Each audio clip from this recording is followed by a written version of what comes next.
Bienvenue à tous dans ce nouveau débrief sur Midi 1 TV Afrique. Malgré la présence de forces françaises, 4500 soldats de Barkhane, de l'ONU, MINUSMA au Mali, 13 000 hommes de la force conjointe du G5 Sahel et de forces américaines, les pays sahéliens continuent de subir des attaques terroristes de plus en plus fréquentes et meurtrières, et ce depuis les premières violences dans le nord du Mali en 2012. Le centre du Mali devient ainsi la zone de toutes les tensions qui ont pu déborder jusque dans certaines localités au Burkina Faso voisin. Les principales questions qui se posent, auxquelles nos invités tenteront d'apporter des réponses. Pourquoi le front terroriste s'élargit aussi bien au Mali, devenu l'épicentre, que dans le reste de la région? Pourquoi les pays du Sahel peinent à endiguer la menace grandissante et soulager les pays sous haute pression sécuritaire? Qu'est-ce qui ne marche pas? Pour les éléments de réponse, nous sommes aujourd'hui avec le colonel Babacar Diouf, conseiller spécial du directeur général du CHEDS. C'est un plaisir de vous recevoir comme toujours sur notre antenne. C'est un plaisir pour moi. Et avec lui, nous sommes avec le docteur Serigne Bamba Gueye, spécialiste en relations internationales et en analyse stratégique. Bonjour. Bienvenue à Midi 1. Merci beaucoup, madame. Alors, docteur, où en est la situation sécuritaire au Sahel? Merci. Je pense qu'on est en tournant sur le plan sécuritaire au Sahel parce que après les efforts qui ont été faits par les gouvernements et la communauté internationale pour sécuriser cette partie de l'Afrique, on se rend compte que les résultats obtenus sont mitigés, pour ne pas dire décevants. Ceci se traduit par des attaques récurrentes contre les forces de défense et de sécurité. Ceci se traduit également par des exactions contre les populations. Ceci se traduit surtout par le renforcement des groupes violents qu'on appelle terroristes, ou bien d'autres groupes également qui défient l'autorité des États concernés, que sont le Mali, le Burkina Faso et la Mauritanie. À l'évidence, les stratégies mises en œuvre par les États concernés n'ont pas marché. L'alliance régionale qui a été créée, qu'on appelle le G5 Sahel, ne marche pas. Les résultats obtenus par Barkhane, c'est des résultats mitigés. Également, la présence de la MINUSMA est devenue une présence problématique parce qu'on ne comprend pas, avec les efforts consentis pour entretenir plus de 12 000 troupes, la MINUSMA ne soit pas une force opérationnelle. Ici, ajoute que les autres forces étrangères, comme les forces américaines, sont en fait dans des stratégies qui ne recoupent pas les préoccupations des États. De ce point de vue, il y a 3 constats à faire. Le premier constat, c'est que la posture qui était de lutter le terrorisme à partir d'une approche militaire, cette posture a montré ses limites. Deuxièmement, les alliances mises en œuvre pour renforcer les États membres, ces alliances également n'ont pas également produit de résultats probants. Il s'y ajoute qu'il y a un biais dans l'approche stratégique.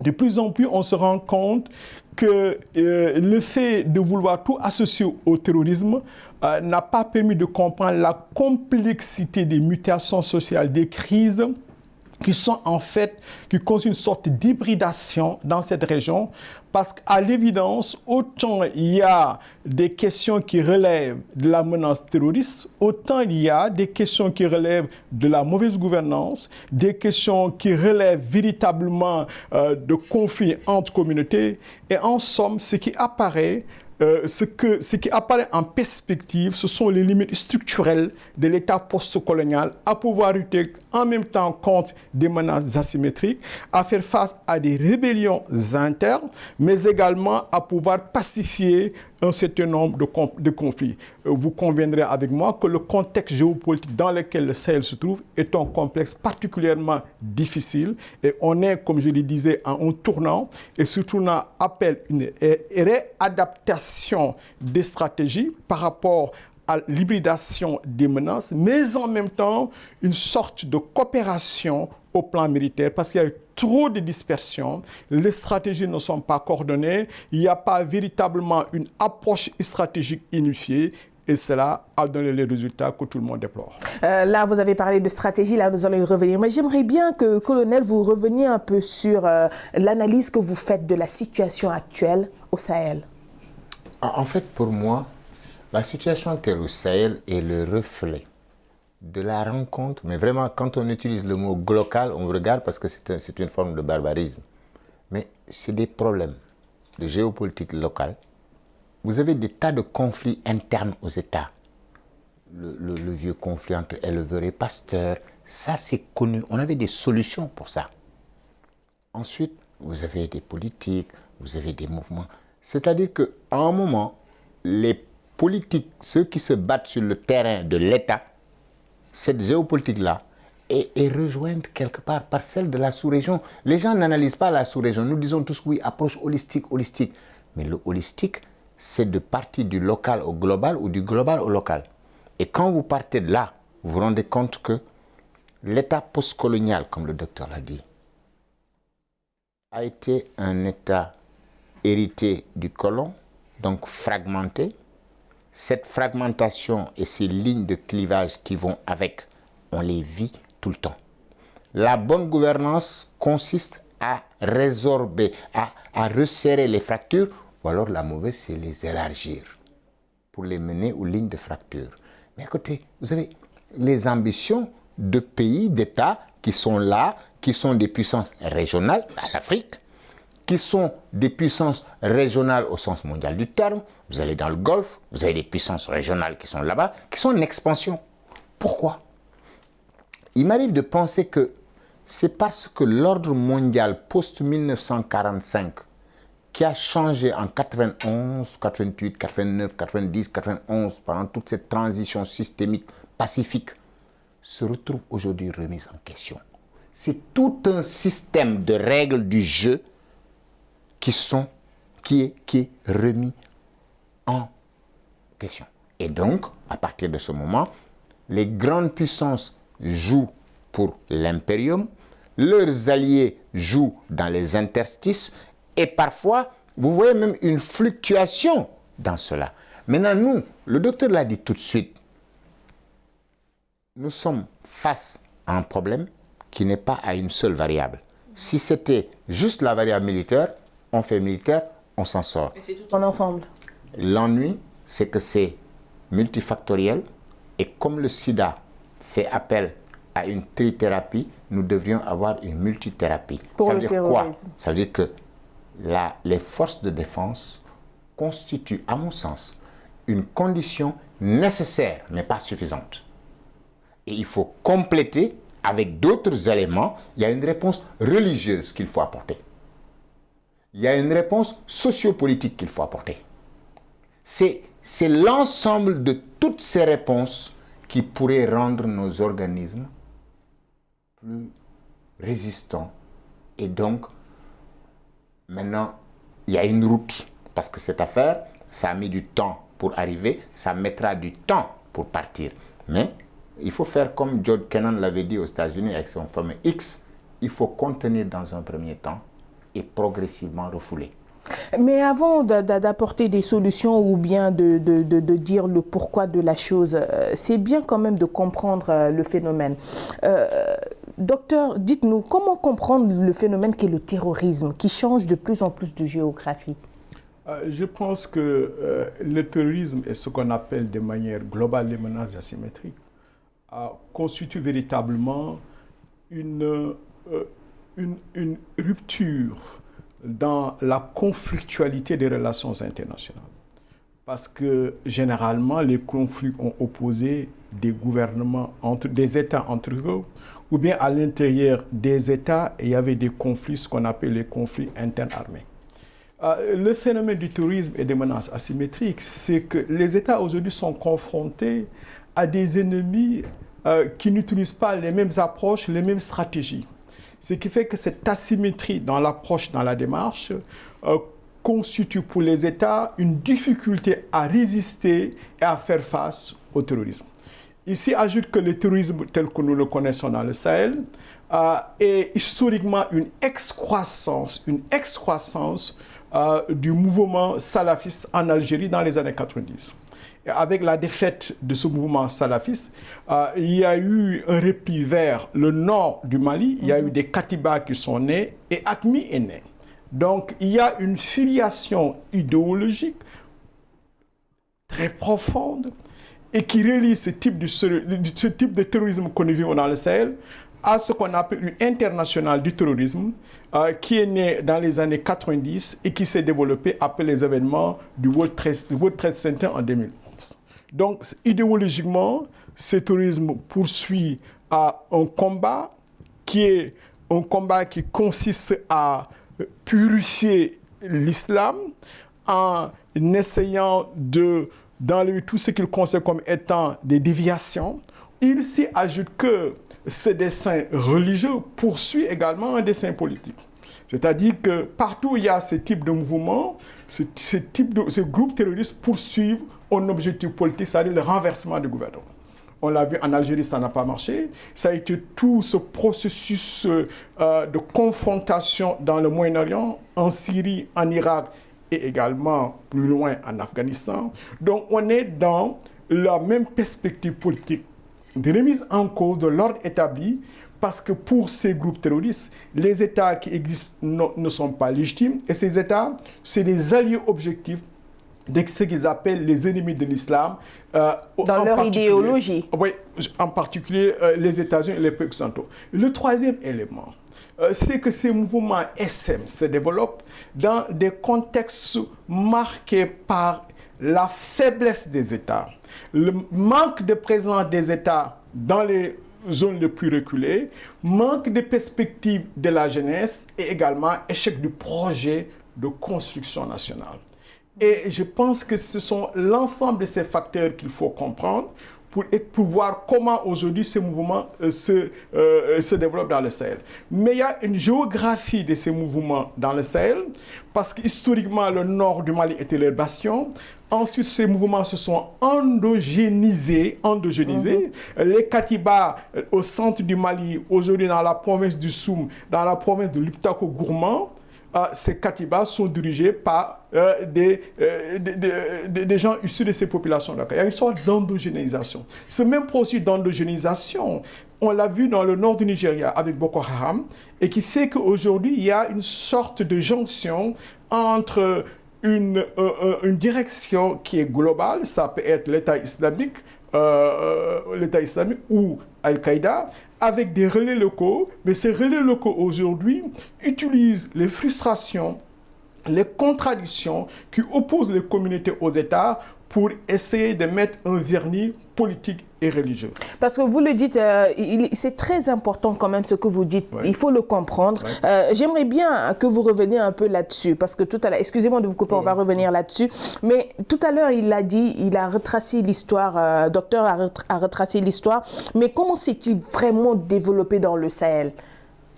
En fait, j'aimerais revenir un peu d'abord pour compléter un peu ce qu'il a dit, parce que pour moi, quand vous prenez... il y a une anecdote où une personne demande à une autre, mais pourquoi est-ce que vos deux familles se battent tout le temps? L'autre lui dit, je ne sais pas, mais mon père, lui, le sait certainement. C'est le retour de l'histoire.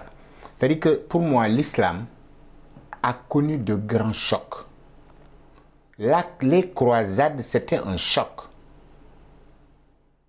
L'arrivée des Mongols, c'était un choc. Les deux ont donné Ibn Taymiyyah. C'est comme ça que je le comprends. Ensuite, quand vous prenez les autres chocs qui sont venus après, notamment Sykes-Picot, mais souvent on parle de Sykes-Picot, on oublie Hussein McMahon. Il y a là-bas aussi une tentative, mais même avant, les Jamaldin al-Afghani, Mohamed Abdou et autres, ont estimé que l'islam rencontrait des obstacles, des défis, et qu'il fallait réformer l'islam. Maintenant, ces réformistes, eux, ont donné les frères musulmans, avec Hassan al-Banna, ont donné Saïd Qutb, qui est une radicalisation de cette affaire-là. Donc, sur le plan idéologique, ça a commencé, mais il y a tout un ensemble de marabouts d'ailleurs qui ont fait des djihad, qui sont allés faire le hijra à la Mecque, qui ont circulé, ils étaient Touaregs, ils étaient tout couleurs, ils étaient etc. Donc déjà ça faut le prendre pour savoir qu'il y a une continuité dans l'influence, que ce soit au Nigeria ou au Sahel ou ailleurs avec les Maoudoudi et tout ça, un peu partout. Ça c'est d'abord une chose. Maintenant sur le plan géopolitique, il y a un problème de rapport de force. Les gens qui rentraient d'Afghanistan, il ne faut pas oublier que l'Afghanistan existait. Et que l'Afghanistan, ça a consisté à utiliser des moudjahidines contre les soviétiques. Maintenant, retour de flamme, ceux-là, quand ils sont rentrés en Algérie, c'est ça qui nous a amenés jusqu'à Al-Qaïda au Maghreb islamique. Mais eux, repoussés à la frontière, sont passés à ce que, peut-être pour certains analystes, passerait pour les 3 niveaux de guérilla. Parce que la guerre révolutionnaire, guérilla, en fait, pour moi, ce que le terrorisme ajoute, c'est ce spectaculaire avec les kamikazes.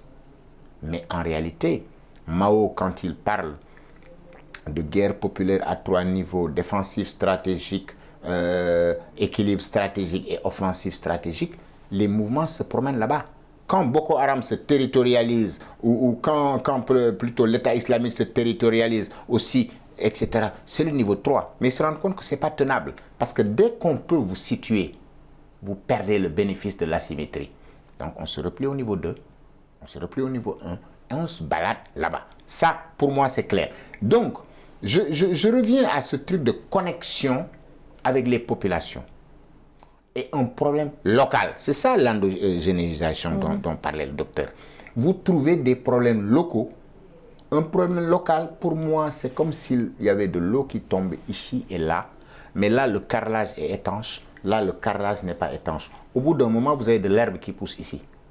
L'herbe pousse parce que comme le courant qui a trouvé sa masse, l'eau a trouvé le sable. Et il y a une dynamique qui s'enclenche et qui se traduit par l'herbe. C'est la même chose.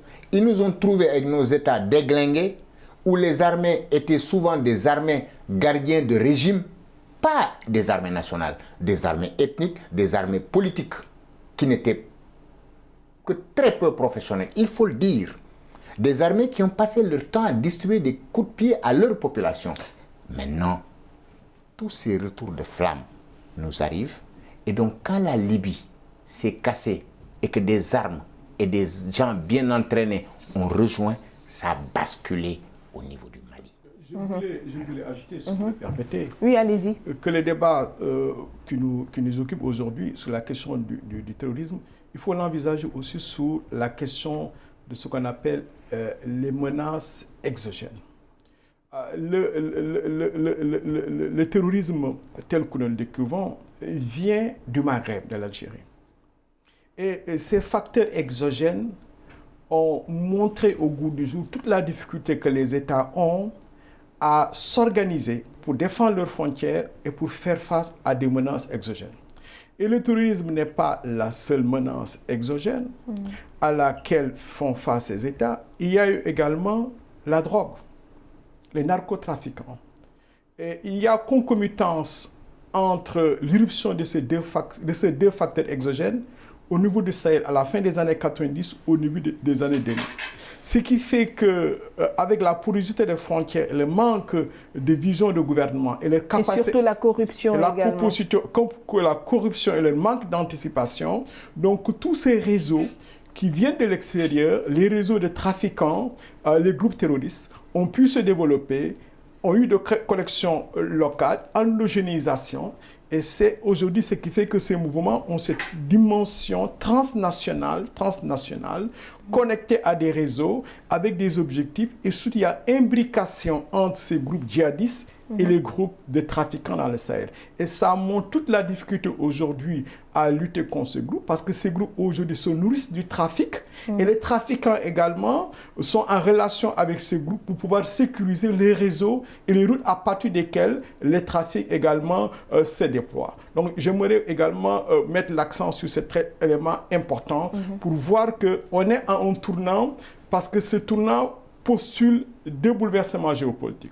Ce bouleversement géopolitique, le premier est lié au caractère transnational du commerce de la drogue.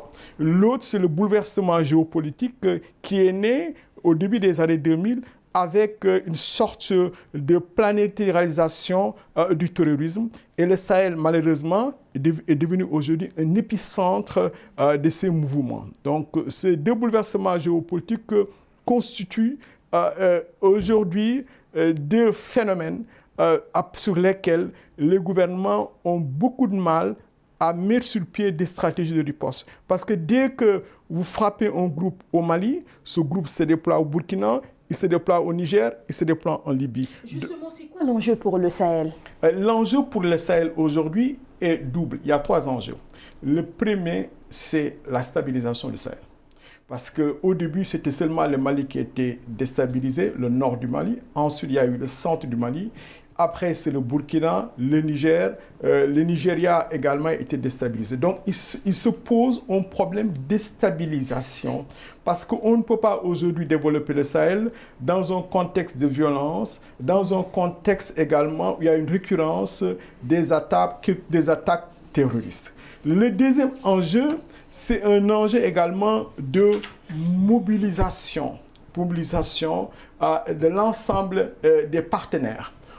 Pour dire effectivement, si on veut résoudre la question de la lutte contre le terrorisme, il faudrait l'envisager dans la longue durée. C'est-à-dire qu'il ne faut pas faire une analyse erronée de la situation en pensant que c'est en détruisant des katibas qu'on va résoudre le problème. La question qui est posée, c'est la question du développement, la question de la reconstruction des États pour leur permettre d'avoir les outils et les moyens de réguler les politiques publiques afin qu'il y ait au niveau des populations, des services de qualité, également donner des perspectives à la jeunesse. Et le troisième enjeu, c'est un enjeu également régional.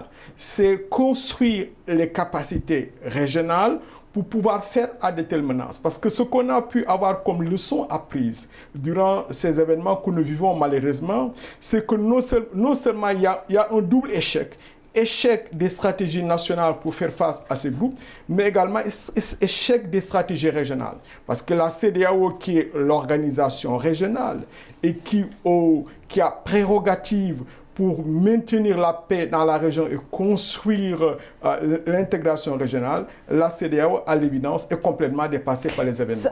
Bon, je ne voulais pas vous couper, mais là, nous allons y revenir dans la deuxième partie, à savoir les défis sécuritaires à relever et surtout la contribution des organisations sous-régionales dans la résolution de ce problème-là. Mais, colonel, j'aimerais bien qu'on revienne un peu sur la situation du Sahel. Docteur l'a un peu expliqué, mais ce que les gens peinent à comprendre, c'est pourquoi cette situation, elle perdure dans le Sahel. Cette situation perdure, le docteur en a parlé tout à l'heure, parce que quand il parle de la drogue, en réalité, il faut toujours imaginer le plateau d'une balance. Chaque fois que vous versez quelque chose ici, vous faites pencher de ce côté. Les États, pendant longtemps, ont réussi à contenir. Mais justement, on l'a dit, les gens venus d'Algérie, les gens venus de Libye, la drogue, toutes ces choses qui gonflent les ressources de l'autre et qui nous affaiblissent en même temps, et qui nous obligent à un jeu très difficile. Nous gérons le présent, mais nous devons apprendre aussi à réserver quelque chose pour nous projeter dans le futur et avoir cette patience. C'est ça qu'on n'a pas. Maintenant, pourquoi le Sahel? Mais est-ce que vous vous rendez compte? Je discutais avec un ami qui me dit, non mais moi, ok, quand vous avez 2 bataillons autour pour couvrir une surface qui fait 1,5 fois le Sénégal. Est-ce que vous vous rendez compte si la défense du Sénégal reposait sur, on va dire, 2000, 3000 hommes? Quelle défense ça aurait représenté par rapport à des frontières, par rapport à des endroits inhospitaliers, par rapport à toutes ces histoires? Et donc, le docteur a parfaitement raison. Mais la dimension qu'il faut ajouter, j'aurais écouté avant-hier, je crois, le président Macron. Il a dit qui est derrière.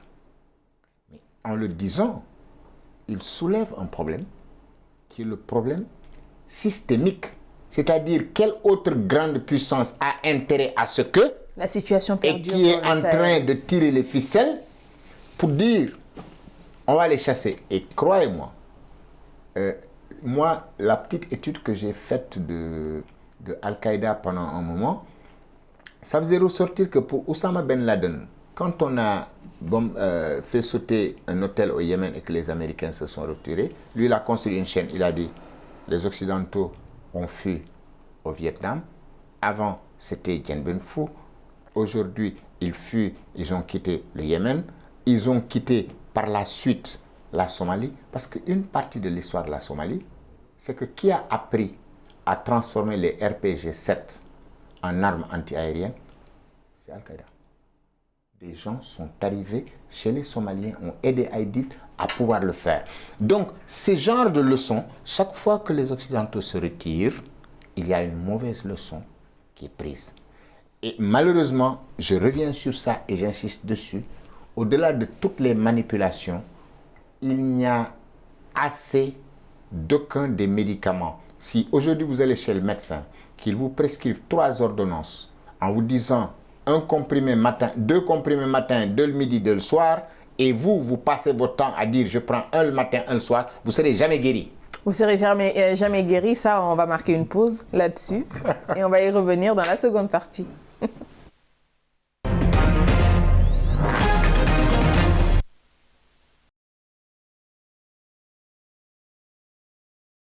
Voilà, nous sommes dans la seconde partie du débrief si vous nous reprenez à l'instant. Et là, tout à l'heure, comme vous le dites, colonel, on ne peut pas en guérir et sans connaître le problème, on ne peut pas le résoudre. Oui, l'approche, en fait, comprendre, c'est se poser les vraies questions. Et une fois qu'on s'est posé les vraies questions, on avance. Comprendre pourquoi il y a des alliances mortelles. Pourquoi il y a quelqu'un qui disait, oui, mais attendez, quand les Touaregs nous, on a toujours eu des oppositions avec les Touaregs, et quand le Ansar Dine arrive, nous, on est suffisamment menacés pour penser à quoi? Puisque l'État n'est pas là, nous basculons sur le Moujao. Ça, c'est de la géopolitique locale. Mais c'est une alliance qui est mortelle en ce sens que vous réglez sur le plan, dans l'immédiat, un problème, mais avec d'autres choses. Et c'est cette dynamique. En réalité, nous sommes face à une dynamique, une machine infernale. Si vous ne l'arrêtez pas, tant que les roues tournent, ça va entraîner d'autres roues qui vont tourner. Et c'est devenu compliqué parce que nous avons une malchance. Je dis que depuis 2014, quand les grandes puissances ont commencé à se polariser, mais on entre dans ce qu'on appelle une transition systémique, mais dans une transition systémique, c'est une bataille à mort.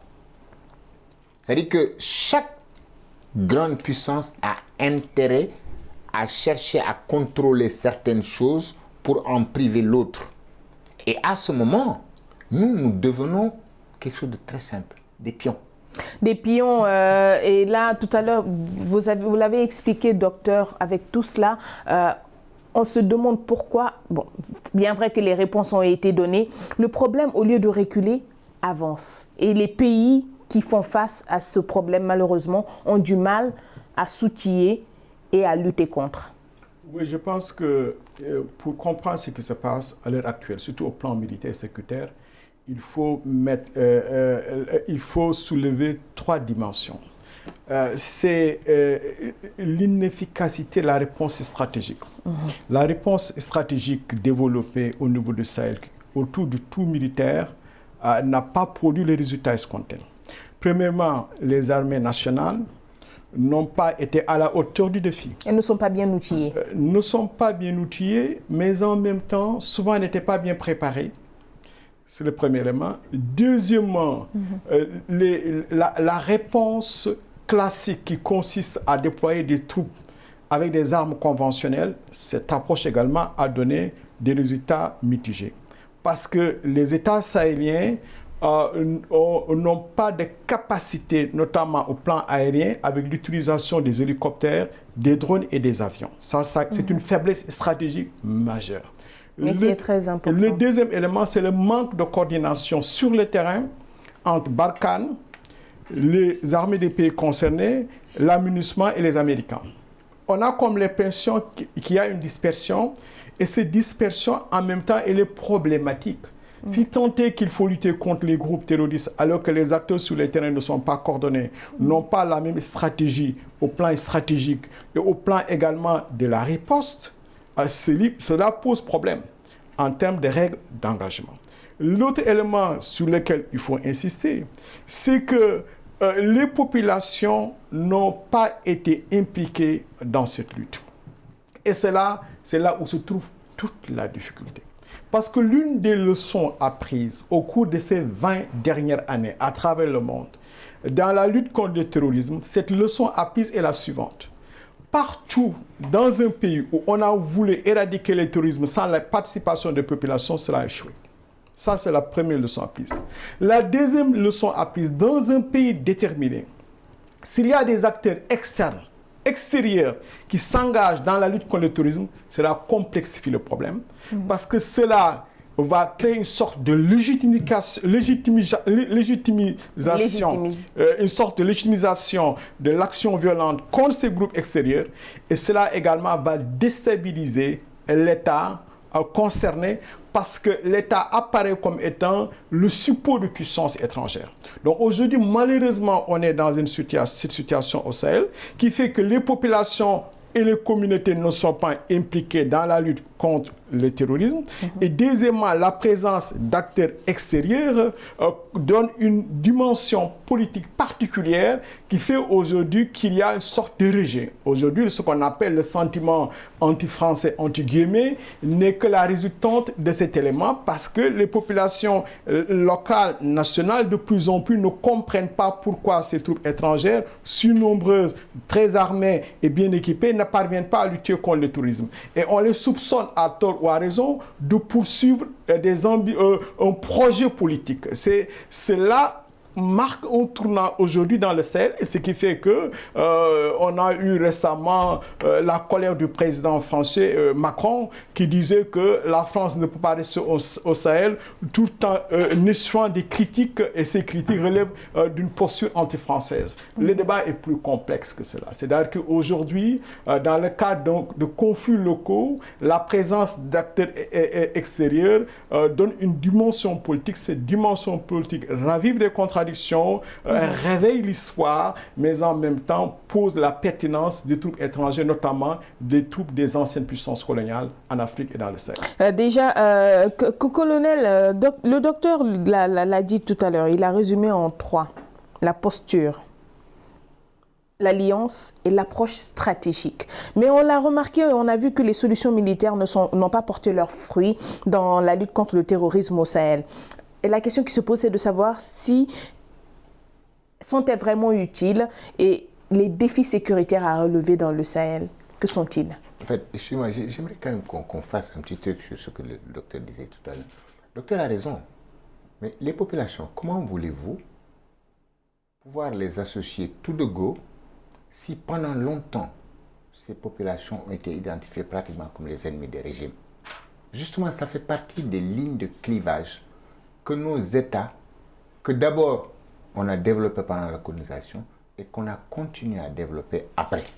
Donc ça, il faut que ce soit peut-être un peu clair. Ensuite, regardez la situation, non pas juste à un niveau, mais élevez-vous un peu. Qu'est-ce que vous voyez? Vous avez un noyau dans le Sahel, vous avez un noyau vers Maïdikouri et autres au Nigeria. Entre les deux, déjà, le simple fait que la CEDEAO soit attaquée sur 2 fronts, c'est déjà des forces qui sont divisées. S'il n'y avait pas eu ça, peut-être qu'il y aurait eu beaucoup plus de force ici. En même temps, vous avez la drogue qui arrive, qui affaiblit les États, qui renforce les groupes. Ce n'est pas fini. Vous avez la menace maritime. Cette menace maritime, les États sont obligés d'y mettre des ressources. Et quel problème ça pose? Mais quand vous avez des ressources finies, par rapport à des problèmes infinis, c'est la définition même de l'économie, vous êtes obligé de faire des priorités. Mais l'ennui, c'est qu'à un moment, vous en arrivez à faire des priorités parce que tout est priorité. Donc, vous êtes étiré, vous avez vos adversaires qui bénéficient directement par des ressources qu'on paye au niveau du Sahel, indirectement par l'existence même de ces pirates et de ces brigands maritimes qui vous obligent à mettre des ressources dessus parce que vous ne pouvez pas les ignorer. Donc, déjà, cette situation globale est une chose. Maintenant, deuxièmement, vous mettez des forces qui sont insuffisantes. Vous avez des États qui tendent à raisonner en termes géopolitiques. Et on vous dit, dans la coopération en géopolitique, malheureusement, les gains absolus sont négligés au profit des gains relatifs. C'est-à-dire, je regarde toujours, si dans telle chose, vous gagnez en pourcentage quelque chose qui fait évoluer le rapport de nos forces, je ne suis pas d'accord. Vous voyez, ça a l'air stupide. Si vous me disiez, oh, j'ai un business pour vous, vous allez gagner 5 millions. Je ne m'occupe pas de savoir ce que ces 5 millions signifient. Je regarde vous ce que vous avez et moi ce que j'ai et comment ça fait changer le rapport de force entre nous deux. Oui, allez-y. Pour compléter le colonel, j'aimerais toujours dans le cadre de l'analyse contextuelle, pour voir les défis à relever. De plus en plus aujourd'hui, il apparaît évident qu'il y a un lien entre la dégradation sécuritaire au Sahel et ce qui se passe en Libye. Or, la corrélation entre ces deux zones de turbulence donne aujourd'hui à la résolution de la crise au Sahel une posture tout à fait nouvelle. Parce qu'aujourd'hui, il y a une sorte d'autoroute qui va de la Libye jusqu'au Mali, au Burkina et au Niger. Et toutes ces zones aujourd'hui permettent au groupe islamique, à Al-Qaïda, de pouvoir bénéficier d'arrière-base, de réseaux, de connexions, permettant en fait d'agrandir leur champ d'action. Parce que les récentes analyses l'ont montré, si la situation s'est détériorée autour de ces 3 derniers mois dans la zone du Liptako-Gourma, qu'on appelle la zone des 3 frontières, entre le Mali, le Niger et le Burkina Faso, c'est que le groupe islamique a pu recevoir d'importants renforts en armes et en hommes venant de la Libye. Ce qui fait que si on veut lutter durablement contre ces groupes dans le Sahel, il faut aussi penser à la résolution de la crise libyenne. Et cette résolution pose problème parce que les derniers développements auxquels nous avons assisté ces derniers jours montrent que la Libye devient un enjeu géopolitique au niveau du Moyen-Orient, du bassin méditerranéen et au niveau mondial, avec l'entrée dans la scène libyenne d'acteurs comme la Turquie, la Russie qui renforce son influence, les pays arabes, notamment Qatar, l'Arabie saoudite, qui veulent imposer des régimes politiques qui répondent à leur vision du monde. Donc, vous voyez, madame et colonel, qu'on est à un tournant particulier parce que la situation au Sahel risque de s'aggraver avec les enjeux géopolitiques en cours en Libye, et cela risque de permettre le renforcement des jonctions et d'alliances entre ces groupes qui sont en Libye et ceux qui sont au Sahel. J'aimerais donc mettre ce point qui est un point important pour dire quoi? Et ça, c'est la 3e leçon apprise que je voulais également évoquer. Dans la lutte contre le terrorisme, au cours de ces 20 dernières années, la 3e leçon apprise est que si, dans un front déterminé, les acteurs extérieurs ont une dimension hégémonique, cela crée en fait des fractures en termes de polarisation, et la création de ces nombreuses zones de polarisation rend éminemment complexe la résolution de la lutte contre le terrorisme. Et aujourd'hui, nous assistons exactement à cette dimension que j'appelle la 3e leçon apprise dans la lutte contre le terrorisme à travers le monde. Comme l'a dit le docteur tout à l'heure, la situation est aussi complexe que ça. Parce que dans ces solutions pour résoudre le problème, l'ONU parle de sécurisation efficace et efficiente des frontières. Mais au vu de tout ça, ça va être plus difficile que ça. Moi d'abord, je voulais revenir sur une chose. Justement, cette situation où le noyau dur est dans la région du Liptako-Gourma montre le problème de la coordination. Parce que le suivi que j'en avais à un moment m'avait laissé penser que la nouvelle stratégie malienne qui avait consisté à se replier, à se reconcentrer, a laissé un vide. Et ces gens jouent comme l'eau ou l'électricité, ont choisi le chemin le plus simple.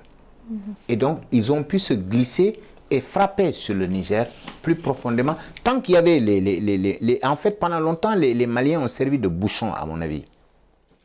Donc, déjà, ça, c'est un problème qui montre le problème de la coordination. Vous avez des gens à Bamako. Vous avez même un imam qui dit des choses, qui veut être candidat, qui fait beaucoup de choses. Mais quand vous regardez, le gars de Bamako qui te dit qu'il faut que les Français sortent, est-ce que les gens qui sont au plus près là, eux, ils disent la même chose? Non, manifestement. Donc, ça sort une autre dimension. Et pendant que vous parlez de solution, écoutez, quand vous prenez l'ONU, au niveau de l'ONU, il y a un conseil de sécurité. Les membres du conseil de sécurité sont des léviathans. C'est-à-dire que le droit, eux peuvent dire le droit et l'appliquer à quelqu'un par des sanctions, par des interventions. Mais eux, on ne peut pas le leur appliquer. Le trésor dans ça, c'est le droit de veto. Le droit de veto, c'était une reconnaissance de la puissance des derniers vainqueurs de la guerre mondiale, de la seconde. Mais en retour, il doit faire quelque chose pour nous les autres. C'est-à-dire que si moi, je vous laisse certains privilèges, c'est vrai que vous avez de la force, vous pouvez me l'imposer, mais comme vous voulez le faire en respectant certaines règles, moi je vous oblige aussi, je peux vous obliger à dire, je peux vous dire, mais écoutez, occupez-vous de moi, c'est comme l'État.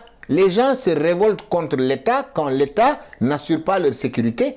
Mais pourquoi est-ce que les États ne se révoltent pas contre le Conseil de sécurité des Nations Unies pour leur dire, attendez, vous avez tous ces droits-là. Oui, d'accord, mais où vous nous dites que c'est la loi du plus fort, à ce moment on le sait tous, on s'y complaît, mais vous ne nous dites pas que c'est le droit international et vous ne vous investissez pas assez. Ça c'est un.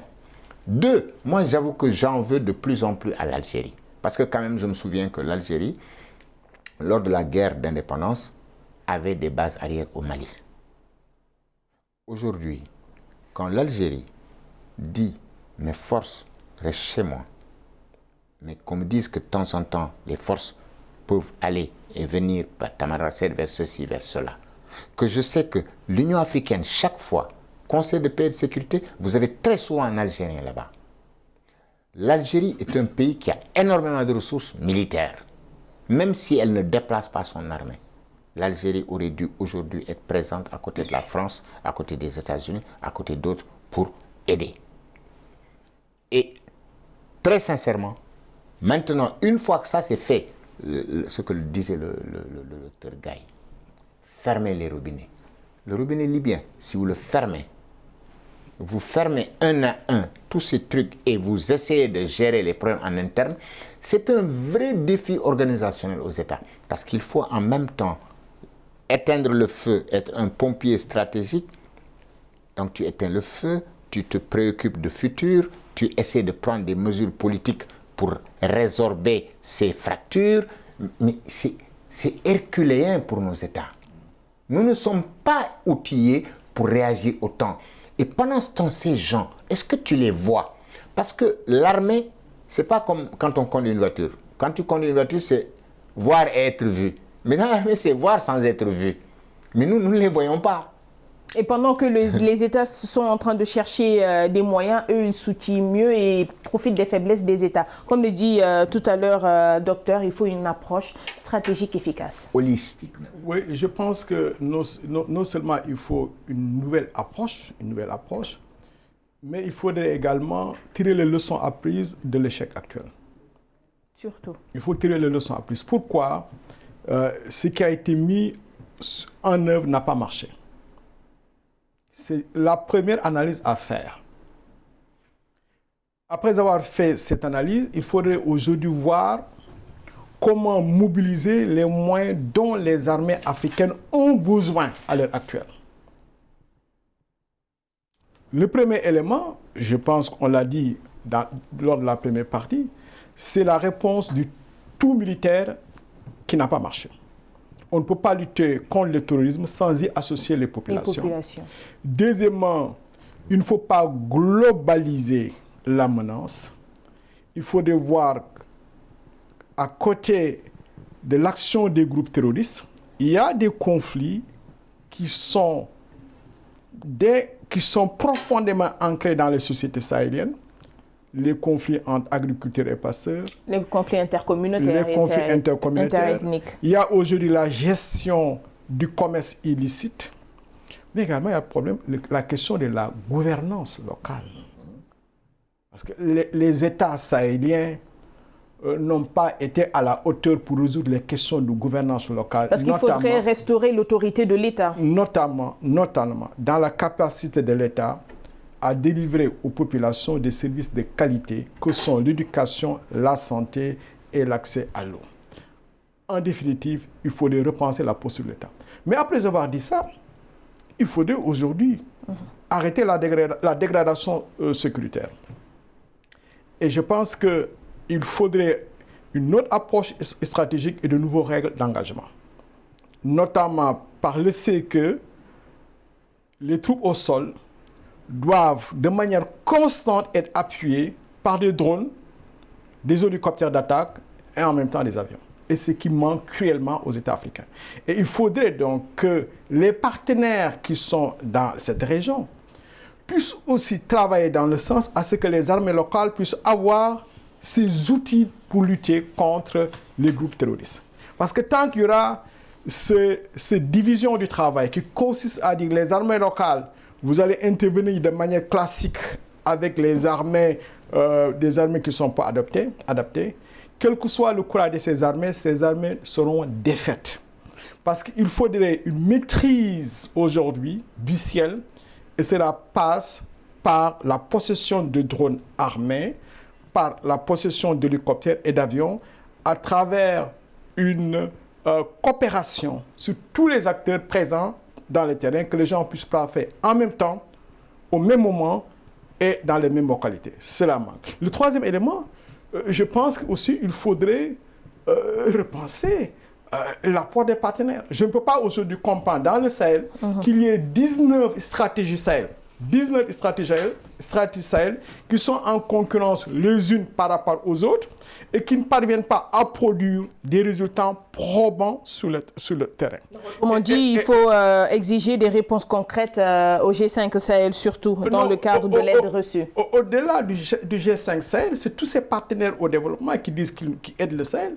Je dis, madame, qu'il y a 19 stratégies. Il y a la stratégie de l'Union européenne, la stratégie de la Banque mondiale, la stratégie de la France, la stratégie de la Banque islamique de développement. Il y a une cacophonie. Et depuis que les promesses ont été faites, rien de concret n'a été vu. Oui, concernant le G5, il y a un décaissement. Mais aujourd'hui, on n'est plus au niveau de la question du décaissement. Aujourd'hui, le problème, c'est il faut repenser le G5 Sahel. Il faut le repenser par rapport à ce que je viens de dire, pour qu'il y ait une autre approche stratégique et de nouvelles règles d'engagement et voir comment faire en sorte qu'il y ait des matériels adaptés. Aujourd'hui, les matériels utilisés ne sont pas adaptés. Et enfin, pour terminer sur cette question, il faudrait aujourd'hui revoir la mission onusienne de maintien de la paix. L'amunissement qui est au Mali avec 12 000 hommes, avec un budget de près de 1,3 milliard de dollars US par an, l'amunissement aujourd'hui a atteint ses limites. Et au-delà du cadre de l'amunissement, c'est de repenser les opérations de maintien de la paix dans un contexte de menaces asymétriques. Je crois qu'aujourd'hui, les Nations Unies, malgré leur bonne volonté, ont échoué parce que l'outil que les Nations Unies utilisent pour stabiliser le Mali, l'amunissement n'est pas adapté. Une opération de maintien de la paix n'est pas la réponse dans un contexte de menaces asymétriques, de dégradation sécuritaire et également une situation avec des États faillis qui ne sont pas capables de pouvoir jouer leur rôle en tant qu'élément de régulation des rapports sociaux, mais en même temps en tant que détenteurs de la violence légitime sur le territoire. Voilà, colonel, nous allons d'ailleurs terminer avec vous rapidement. Si vous avez quelque chose à ajouter dessus. Oui, je voulais dire qu'en fait, nous sommes interpellés sur plusieurs plans. Il a dit, oui, il faut voir les gens, savoir où ils sont, comment ils sont, quelle est leur posture, et avoir le moyen d'aller les détruire. Parce qu'ils sont très bien entrés au sein des populations. Mais c'est pour dire qu'il y a tout ça. Mais moi, je reviens pour dire que ça nous interpelle. L'architecture de paix que nous avons au niveau de l'UA, tout ce que nous avons au niveau de la CEDEAO, c'est pour ça que je pense que le G5 Sahel, c'était bon pour l'immédiat peut-être. C'était une riposte immédiate. Voilà. Dans un contexte avec le temps, pour moi, la CEDEAO aurait dû reprendre la main pour pouvoir mobiliser beaucoup plus les autres États qui ne sont pas encore touchés. Mais ne vous inquiétez pas, si les murs cèdent les uns après les autres, on arrivera à eux. Les mesures internes, vous savez, les histoires de troisième mandat, il y a des États où moi j'estime que la limitation des mandats, c'était un des principaux résultats des transitions démocratiques des années 90. Et aujourd'hui que partout presque on tend à y revenir, moi je vous dis, je regarde certains États, j'ai peur. Parce que je me dis que on va arriver à une polarisation telle que ces États peuvent exploser. Et crois-moi, aujourd'hui, tout ce qui est terroriste n'attend que ça. Maintenant, l'autre élément que je voulais amener, que j'ai regardé moi dans mes recherches, c'est que vous vous souvenez dans les années 70, vers la fin des années 70-80, quand il y avait le problème du Polisario au Maroc et tout. Le Maroc a eu des pertes à un moment. Mais le jour où ils ont commencé progressivement à sécuriser des territoires, à mettre leurs murs, quand ils sont arrivés au bout de leur processus, quelqu'un d'autre ne pouvait plus se balader sans qu'on puisse venir le détruire. Donc, il y a plusieurs exercices, voir, gêner, détecter et tout ça est coordonné parce que dès que vous vous écartez, les gens arrivent. Et là, maintenant, moi, si je dois terminer, je voudrais que ce soit sur qu'est-ce qu'on souhaite. Oui, et surtout un message aux populations africaines. Oui, c'est ce que je pense. Parce que moi, je pense que dans nos histoires locales, on parle de la bataille entre les Margouillas. Tout le monde dit je m'en fous. Et puis, à un moment, le Margouillat tombe, la case brûle, la mère du propriétaire meurt, tout le monde meurt. Donc, il faut que nous comprenions que dans ce conflit-là, si, comme disait Seigne Abdou, le bateau, il faut souhaiter qu'il arrive à bon port. Pas que tu arrives à bon port, parce que s'il n'arrive pas à bon port, tu n'arriveras pas à bon port. Les confréries doivent comprendre que ce qui a été fait à Tombouctou, ce n'est rien. Quand quelqu'un te dit que moi, c'est le tombeau du prophète que je souhaite raser, ce gars, s'il arrive ici, dans toutes les villes religieuses, donc il faut que nos confréries, tout le monde comprenne qu'il y a un combat là-bas. Les citoyens, vous ne pouvez pas vous battre pour la démocratie et ne pas penser que vous devez sécuriser votre territoire. Alors, rapidement, il nous reste 30 secondes. Voilà. Païens, chrétiens, musulmans, tous vous êtes au même niveau pour ces gens, ils vous déclareront takfir. Ils vont vous excommunier, ils diront qu'ils ont le droit de vous tuer. Et comme on le dirait parmi les solutions de l'ONU, il faut impliquer les autorités traditionnelles, coutumières et religieuses, ce qui résume tout et ce que dit les problèmes internes. Il faut des mesures politiques courageuses. Il faut réformer les armées. Pour faire face à la menace terroriste. Bon, et malheureusement, nous sommes arrivés au terme de cette émission très intéressante. En tout cas, merci, docteur. Ce fut un plaisir de vous avoir sur notre plateau et au colonel également. C'est toujours un plaisir de vous avoir. Un grand merci aussi à la partie rédactionnelle et technique. C'est la fin de ce débrief. Bonne suite de programme sur Médian TV Afrique et à bientôt pour un autre débrief, toujours sur Médian TV Afrique.